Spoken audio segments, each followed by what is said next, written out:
पंतप्रधान नरेंद्र मोदी 8 आणि 9 ऑक्टोबरला मुंबईच्या दौऱ्यावर येत आहेत अशी माहिती आहे आणि त्यामुळे पंतप्रधानांच्या दौऱ्याचा लाभ पूरग्रस्त शेतकऱ्यांना व्हायला हवा यासाठी उद्धव ठाकरेंनी मोदींकडे शेतकऱ्यांसाठी मदतीची मागणी केली आहे।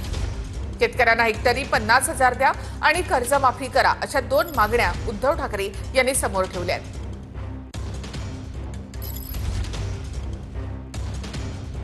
पंतप्रधान 8 आणि 9 ऑक्टोबरला मुंबईच्या दौऱ्यावर येणार आहेत अशी माहिती आहे।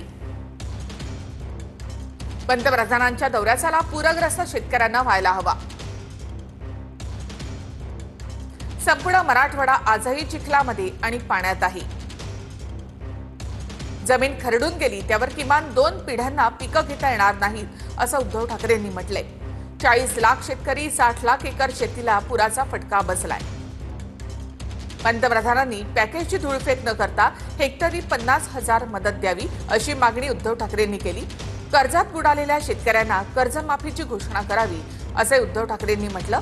शेतकऱ्याला आताच मदतीचा हात दिला नाही तर मराठवाड्यातील शेतकऱ्यांच्या 3 पिढ्या नष्ट होतील।